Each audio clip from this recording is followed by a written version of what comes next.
पीले दांत वाली बहू। रंजना कभी ब्रश नहीं करती थी। उसे कितनी बार उसके माँ बाप ने डांटा, लेकिन उसका कोई असर उस पर होता ही नहीं था, जिस कारण से उसके दांत पीले पीले हो जाते हैं। शादी के बाद। अरे बहू, वैसे तो तुझ में कोई कमी नहीं है, पर तेरे दांत इतने पीले कैसे हैं बेटा? कैसे मतलब? कोई सर्जरी थोड़ी ना कराइए। वो तो क्या नाम, मैं ब्रश नहीं करती थी तो पीले हो गए। अब क्या करूं? आप कहे तो लाल करवा लूं या फिर काले? यार ये क्या है, क्यों माँ से लड़ रही हो? लड़ रही हूँ? अरे मैं लड़ रही हूँ या ये बोल रही है कि दांत पीले हैं, पीले। अरे तपस्या थोड़ी ना की है इन्हें पीले करने के लिए। बकायदा ब्रश नहीं किया है 20 साल तक, तब जाकर। छी, कैसी बात कर रही हो? ये उस वक्त तो पीले नहीं थे जब हम लोग तुम्हें देखने आए थे। अरे तब साफ करवा लिया होगा डेंटिस्ट के पास जाकर। अब देखो कैसे पीले पीले लग रहे हैं। रंजना सास की तरफ गुस्से से देखती है। फिर शुरू हो गई पीले पीले पीले। अरे पीले तो तब भी थे जब मेरे हाथ का रसगुल्ला उड़ा उड़ा कर खा रही थी और बोल रही थी, लड़की नहीं गुणों का खजाना दे रहे भाई साहब आप। खैर, अब वो लोग करते भी तो क्या करते, पीले दांत वाली बहू पल्ले पड़ी थी तो झेलना तो था ही। एक दिन कीर्तन में रंजना गाना गा रही थी। अरे कमला बहन, माँ का द्वार है, यहाँ तो सब शुद्ध होकर आते हैं, फिर अपनी बहू को ब्रश भी नहीं करवाती तुम। दूर से पीले पीले दांत भक्ति में बाधा उत्पन्न कर रहे हैं। और कोई 2 साल के बच्चे थोड़ी ना लेकर आई हूँ मैं बहू बनाकर। अच्छी खासी लड़की है, अरे कैसे करवाऊं ब्रश? ये तो उसे खुद करना चाहिए ना। अब माँ बाप तो इसके जैसे तैसे निपटा दिए, ये नहीं सोचा कि सास कैसे संभालेगी। सास बहू को लेकर घर आ जाती है, लेकिन सोच लेती है कि अब इसे लेकर कहीं नहीं जाएगी। अगले रोज बहू कहती है, अरे क्या हो गया, मंदिर नहीं जाना क्या? कीर्तन का वक्त हो रहा है। मेरी मधुर वाणी से कान्हा जी जागते हैं और सोते हैं। आप तो जानती है ना उनकी भक्ति में कितना मन लगता है मेरा। वो क्या है ना, तबीयत ठीक नहीं लग रही है मेरी, आराम करूंगी मैं। तबीयत ठीक नहीं लग रही? अभी तो मिथुन के गाने पर नाच रही थी आप, और अब बोल रही है कि तबीयत ठीक नहीं लग रही। अरे भक्ति में मन लगा लो सासू माँ, ऊपर जाना है, क्या मुंह दिखाओगी आप? हाँ? सास को बहू की बात पर गुस्सा आ जाता है। मैं क्या मुंह दिखाऊंगी, इसकी चिंता तो ना कर, समझी? अपने मुंह की चिंता कर, जो ये पीले पीले दांत लेकर हर जगह पहुंच जाती है। पता है लोग कितना मजाक बनाते हैं। ना जी ना, मैं नहीं जाना कहीं तेरे साथ। तो ये बात है। कोई ना, मत जाओ, मैं अपने कमरे में ही बैठकर भक्ति कर लूंगी।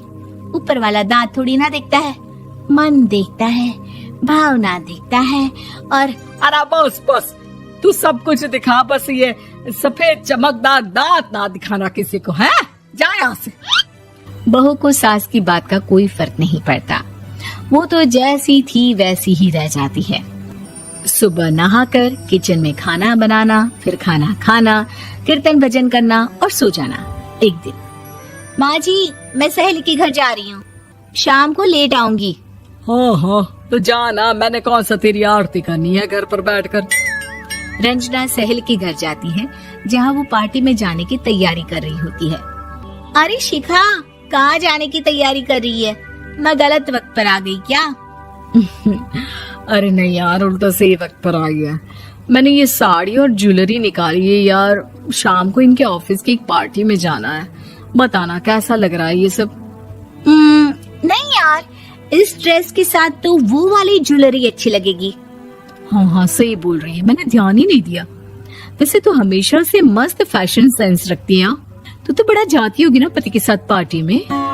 रंजना कुछ नहीं बोलती, बस सोचती है कि यार काश ये बात सही हो जाती, पर मैं क्यों नहीं जाती पार्टी में?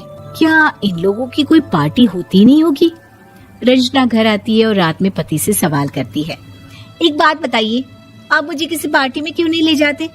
क्या आपके यहाँ ऑफिस में पार्टी नहीं होती? पति बेचारा क्या कहता कि दांत पीले हैं तुम्हारे इसलिए। अरे कोई पार्टी होती नहीं हम लोगों के ऑफिस में, तो कहाँ से लेकर जाऊं?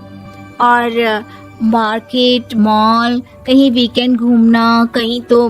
अरे यार, सारे हफ्ते में एक छुट्टी मिलती है, तो सोचता हूँ कि आराम ही कर लूं। क्यों? रंजना मन मार के रह जाती है। पहले कभी सास के साथ मंदिर जाया करती थी, लेकिन वो भी सास ने ले जाना बंद कर दिया। घर बैठी बैठी रंजना बोर हो जाती है। तभी उसे आइडिया आता है और वो मायके जाने का सोचती है। सासू माँ, 2 दिनों के लिए मम्मी के घर जा रही हूँ। अच्छा अच्छा ठीक है, आराम से जा।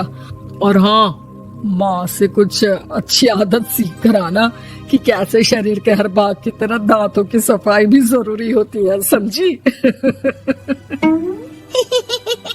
शुरू हो गई ना आप। वो लोग आपकी तरह नहीं है कि छोटी छोटी बात का बतंगड़ बना दे। उन लोगों के लिए मैं मायने रखती हूँ, ना कि मेरे पीले पीले दांत। रंजना माँ को बिना बताए उन लोगों को सरप्राइज देती है, लेकिन जैसे ही वो दरवाजे पर पहुंचती है, अंदर देखती है कि घर वाले कहीं जा रहे होते हैं। अब माँ, काश रंजना दीदी के दांतों वाली प्रॉब्लम नहीं होती, तो वो भी हम लोगों के साथ चलती ना बुआ जी की बेटी की शादी में। हाँ बेटा, लेकिन अब उसे कौन समझाए कि उसको उसके पीले दांत नहीं दिखते, लेकिन उसके आसपास के लोगों को कितना एम्बैरेसिंग फील कराते हैं। मुझे तो कितनी बार उसके स्कूल की टीचर ने शिकायत की कि उसके साथ कोई लड़की बैठना भी नहीं चाहती, और ना ही कॉलेज में कोई उससे बात करना चाहता था। लेकिन पता नहीं क्यों उसे ये बात समझ में ही नहीं आती। कोई कमी नहीं है उस लड़की में, बस यही कि दांत पीले हैं। वो तो भला हो जीजा जी और उनकी माँ का, जो दीदी को जैसी है वैसे ही रखा हुआ है। रंजना को अपने घर वालों की बात सुनकर बहुत दुख होता है। वो सोचती है कि वो क्या करे, लेकिन फिर वो सीधा डेंटिस्ट के पास जाती है, अपने दांत चमकाती है और कसम खाती है कि वो रोज ब्रश करेगी। अरे क्या हो गया? तुम तो 2 दिनों के लिए गई थी ना, पर कोई ना, अच्छा है, चलो आ गई तो। रंजना सास के सामने आकर खड़ी हो जाती है और पूरी स्माइल करती है, उसके चमकदार दांतों को दिखाती हुई। हैं?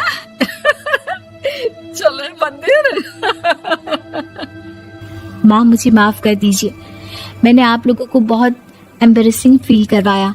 मैं आज से रोज ब्रश करूंगी।